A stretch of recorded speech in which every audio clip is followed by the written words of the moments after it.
Marcel Petiot was given the nickname Dr. Satan in World War II France, and he absolutely earned it. Marcel Petiot was born January 17, 1897, and executed by guillotine on May 25, 1946. He was convicted of 26 murders, but he could have numbers of victims over 200. The man was not right. He was not a good doctor. He was highly intelligent. Even as a child of 5 years old, he was reading at the level of a 10-year-old. So the man had smarts even as a kid. But also as a kid, he was in trouble. He got in trouble at school for propositioning one of his male classmates for sex. And he also got in trouble at school for passing around obscene photographs. After he graduated high school, Marcel Petiot volunteered for the French army at the start of World War I. He was wounded and gassed during a battle, and while he was recuperating in rest homes, he stole drugs, letters, and supplies like morphine before returning to the front line after being deemed suitable to return to action in 1918. After the war, Marcel entered the Accelerated Education Program for War Veterans and became a doctor. He got addicted to narcotics while he was a doctor and gained a reputation for prescribing and overprescribing narcotics and performing illegal terminations.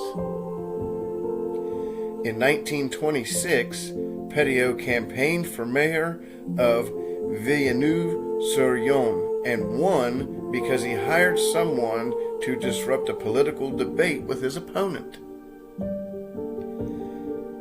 While in office, Petiot embezzled town funds, and the next year he got married to the daughter of a wealthy landowner and butcher. Georgette Lablaisse bore Marcel a son, Gerhardt, in April 1928. So the guy had a family, he had a wife, and he had a son. Highly intelligent, extremely mentally ill. These were diagnosed cases. By 1931, Petiot resigned as mayor due to several complaints of theft and dubious financial dealings. The next year, he and his family relocated to Paris, and he established himself as a reputable doctor by using faked credentials. He faked credentials to establish himself in Paris. Just before World War II, he was institutionalized for kleptomania. During World War II, Petiot operated a fraudulent escape network to get people out of occupied France, through Spain, then Portugal, across the Atlantic Ocean to Argentina, where he claimed that they would be safe. He also made sure that they brought a lot of money. They had all cash or gold, silver, whatever that he could use right then and there as liquid assets. So these frightened and desperate citizens would pay Marcel a large fee, only to be murdered and robbed. Then he would dispose of the bodies. On the 11th of March 1944, after a few days, Petiot's neighbors complained to the police about large amounts of smoke coming from his chimney, and an extremely foul odor also emanating from his home. Fearful of a chimney fire, the police summoned the fire department, and firemen discovered a great fire in a coal stove that was in his basement. In the ashes and scattered throughout the basement were found human remains. In the coal stove was found an arm that still had fingers attached to it and a human head.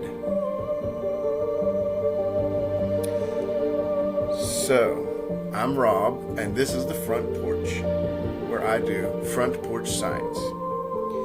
And I talk about true crime, and if you like this content, subscribe and keep your notification bell ringing, like and share this. It's good stuff. Let other people enjoy it too.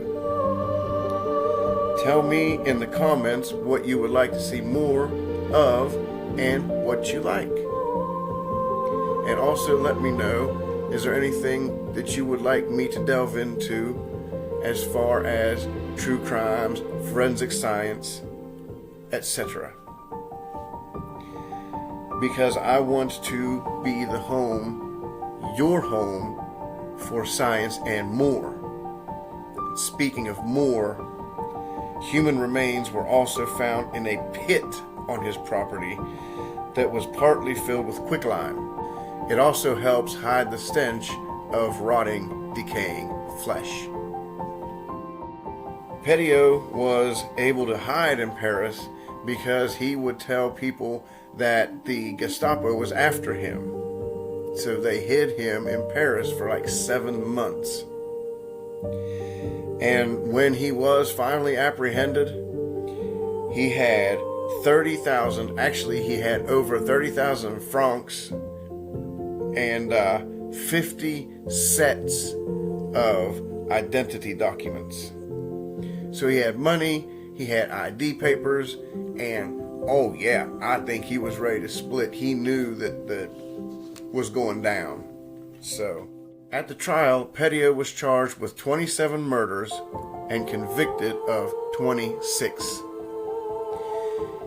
He admitted to more than 60 killings, claiming that all these people that he had murdered were all German enemies of France. And he would have gotten away with it too, except the police during their investigation found forensic evidence that proved that some of those people that they could identify, because remember, a lot of it was just ashes and partial rib bones, just partial remains. But the ones that they were able to identify had been like missing persons cases. The French media are the ones who dubbed him Dr. Satan. And like I said at the beginning of the episode, on the 25th of May, 1946, he was beheaded by guillotine. And that put the end of the killings done by Dr. Satan, Marcel Petiot. So again, if you like today's episode, which I hope you do, hit the like button, subscribe to the channel, keep your notification bell ringing. I appreciate each and every one of you from the bottom of my heart, and remember that good things are coming to you. Yes, you right there on the other side of the screen. Good things are coming to you. Believe in yourself, and you can do it all. You can accomplish anything. Love and respect, my friends. Love and respect. Have a great day, and I will catch you next time right here on the Front Porch.